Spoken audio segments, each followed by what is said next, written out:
Hello guys, പുതിയൊരു വീഡിയോയിലേക്ക് എല്ലാവർക്കും സ്വാഗതം. ഇന്നത്തെ നമ്മളെ വീഡിയോ എന്ന് പറയുന്നത് ചാർജറിൻ്റെ കേബിൾ എപ്പോഴും ഓരോ കംപ്ലൈൻറ്റുകൾ വരാറുണ്ട്. അപ്പോൾ ഇതിനുള്ളൊരു പരിഹാരമാണ് ഇന്നത്തെ നമ്മളെ വീഡിയോ. അപ്പോൾ ഇതെങ്ങനെയെന്ന് വെച്ച് കഴിഞ്ഞാൽ നമ്മൾ ഫോണിൽ ജസ്റ്റ് കണക്ട് ചെയ്ത് കഴിഞ്ഞാൽ ഇതുപോലെ കണക്ട് ചെയ്ത് കഴിഞ്ഞാൽ ഇങ്ങനെ വലിച്ചു കഴിഞ്ഞാൽ ലൂസാവും. ഈ ലൂസ് കണക്ഷൻ ഇത് കാരണം പല ആളുകളും ഇന്ന് ബുദ്ധിമുട്ടുണ്ട്. അപ്പോൾ ഇതിൻ്റെ ഒരു പരിഹാരം ആണ് ഇന്നത്തെ വീഡിയോ.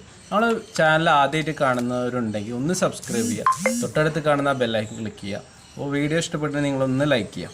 അപ്പോൾ ജസ്റ്റ് ഇതുപോലെ ഒരു പിന്നുണ്ടെങ്കിൽ നമുക്ക് ഈ പ്രശ്നം പരിഹരിക്കാവുന്നതാണ്. അത് എങ്ങനെയെന്ന് വെച്ച് കഴിഞ്ഞാൽ ഈ കേബിളിൻ്റെ ഈ ഭാഗത്ത് ജസ്റ്റ് പിന്ന് വെച്ച് ഒന്ന് പൊക്കിക്കഴിഞ്ഞാൽ ഇത് പൊന്തും. ഇതുപോലെ നിങ്ങൾക്ക് ചെയ്യാവുന്നതാണ്. ജസ്റ്റ് പിന്ന് ഉപയോഗിച്ചുകൊണ്ട് നിങ്ങൾക്ക് ചെയ്യാവുന്ന സംഭവമാണ്. വളരെ ഈസിയാണ് ഇത് ചെയ്യാൻ.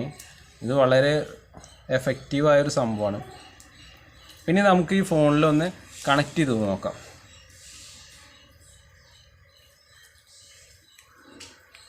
ഇപ്പോൾ കണ്ടോ, നമ്മളെ ഫോണ് നല്ല ടൈറ്റ് ആയിട്ടുണ്ട്, വലിച്ചാലൊന്നും കിട്ടുന്നില്ല. അപ്പോൾ നിങ്ങൾക്കിത് ചെയ്ത് നോക്കാം. നിങ്ങളെ ഫോണ് ഇതുപോലെ ലൂസ് കണക്ഷനുള്ള കേബിളൊക്കെ ആണെങ്കിൽ നിങ്ങൾക്ക് ഇതുപോലെ ഉപയോഗിക്കാവുന്നതാണ്. അപ്പോൾ നിങ്ങളിതൊന്ന് ട്രൈ ചെയ്ത് നോക്കുക. അപ്പോൾ വളരെ സിമ്പിളായി ചെയ്യാവുന്ന ഒരു ഐഡിയയാണ്. അപ്പോൾ നിങ്ങൾക്ക് ഇത് ഇഷ്ടപ്പെടുന്നുണ്ടെങ്കിൽ ലൈക്ക് ചെയ്യുക, തൊട്ടടുത്ത് കാണുന്ന ബെല്ലൈക്കൺ ക്ലിക്ക് ചെയ്യുക, സബ്സ്ക്രൈബ് ചെയ്യുക. അപ്പോൾ ഇത് നിങ്ങൾ ശ്രദ്ധിച്ചു കാണും, ഇതിൻ്റെ ഈ കേബിളിൻ്റെ ഈ മൂലയിലാണ് ജസ്റ്റ് ഉണ്ടോ, ഈ സൈഡിലാണ് ജസ്റ്റ് നന്നായിട്ട് ഒന്ന് പ്രസ് ചെയ്തിട്ട് ഒന്ന് പൊക്കിക്കഴിഞ്ഞാൽ സംഭവം ശരിയാവും.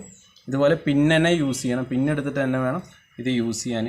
അപ്പോൾ എല്ലാവരും ഒന്ന് ട്രൈ ചെയ്ത് നോക്കുക.